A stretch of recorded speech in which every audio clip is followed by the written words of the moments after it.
Hey, what's up guys? Today I'm telling you why I switched to PC and giving you my teardown on the console wars of 2020. So, without further ado, let's get started.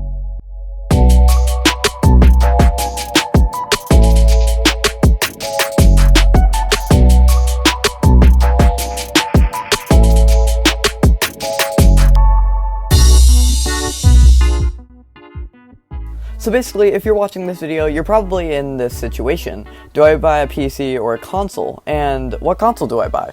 To answer these questions, I'm going to have to break down these questions down into 3 other questions. What kinds of games do you plan to play? Competitive or casual? What is your price range? And do you plan to do anything else besides gaming? And do you care about upgradability as well? Let's go through question number 1. Now, there are so many games on a PC and console, many which are on both, that it makes it a jumbled mess if I'm trying to ask you what games you want to play on a PC that a console doesn't have. Not saying that there aren't console exclusives still. I'm mainly talking about, are you going to be playing competitive or casual? This is one of the biggest questions you should probably ask yourself before buying either family of gaming devices. Now, I'm not saying if you're a casual player, you're a console player, because there is a competitive aspect to console too. What I'm really saying is, are you going to be playing games that you want to be playing keyboard and mouse on? Are you going to be playing games on a TV with a controller? Do you want high FPS?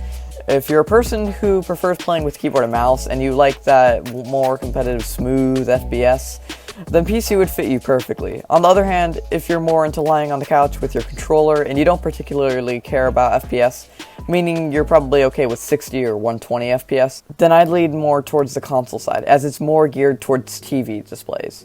You can use a console for a desk setup too, as that's what I've used my PS4 for, but for the most part, if you're at a desk, you're probably going to want to play keyboard and mouse. Moving on to question 2, what is your price range? Now, there used to be a myth going around that if you're going PC, you're going to pay much more. However, that's not always the case. But the new generation of consoles is so fairly priced compared to PCs that it makes it really hard to recommend one over the other purely based on price. I mean, the new Xbox Series S is only $300. It's surprisingly hard to recommend a PC to someone over a console that's so low overpriced, and although the Xbox Series S can't play games at 4K, only 1440p, it still can game at 120 FPS on select titles, giving this an incredibly good option if you're not concerned too much about not getting that 4K experience. Now, if you want 4K on the Xbox side of things, you're going to have to pay an extra $200, which honestly still isn't that bad considering that this is still better than a lot of PCs in this price range. Now, hopping over to the PS5 side of things, we are seeing some pretty powerful consoles, $399 for the digital edition and $499 for the PS5 with the Blu-ray drive, both supporting 4K up to 120 FPS. At this price point, you are seeing something that excels PC, at this time anyway, which is crazy since for the longest time PC has been on top of it all. Now, I know I've been giving all this hype to the consoles as of now, but there is a reason I got a PC.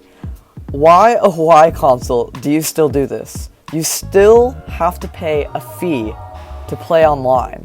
Now, on PS4 anyway, you don't actually have to pay for free-to-play games. Honestly, I think subscriptions to play online are stupid, especially to play online on a free-to-play Xbox. But in all fairness, it is a reasonable price considering that Game Pass Ultimate on the Xbox side of things is only $15 a month, which is astonishing knowing that you get all of Game Pass and Xbox Live Gold for such a cheap price. Hopping over to question 3, do you plan to do anything else besides gaming? The reason I wanted to address this question is quite simple. On a console, you can do gaming, but that's it. For instance, if you're planning to do any streaming or maybe some editing, then I would not recommend the console. Although there are some applications on console to edit your gaming clips or other things, they are incredibly light and don't have any professional features that a PC editor would have. But if you are recording / saving game clips to share to friends, maybe you just got a super cool edit trick shot on Fortnite and you want to share it to the world, I'm happy to say that both the Series X and the PS5 can be recorded at 1080p 60 frames per second. and 4K if you are recording using the manual button that you press on an Xbox or PS5. But back on the topic, if you're buying the device purely for gaming, console will suit you just fine.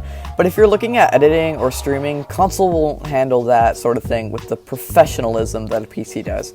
Although technically you can stream from a PS4 or even PS5 and Xbox Series X, I would not recommend it because the fact is you can't add overlays to your stream, you can't do anything that makes it look professional. I would highly just recommend getting a PC if you're looking mainly to stream and play video games at the same time.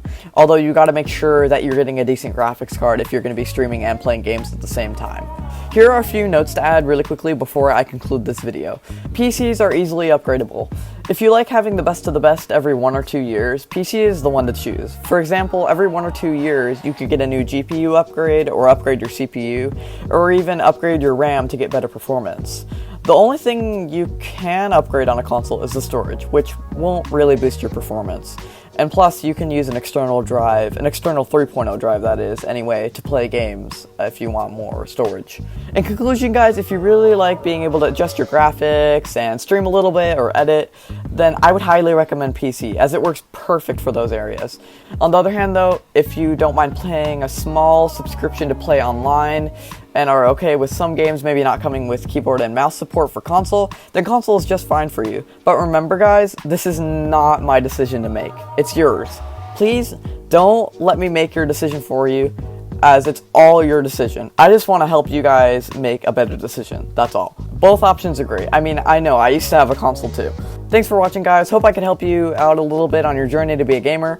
And if you don't mind subscribing, that would be super awesome. And smash that like button so the YouTube algorithm doesn't absolutely hate me.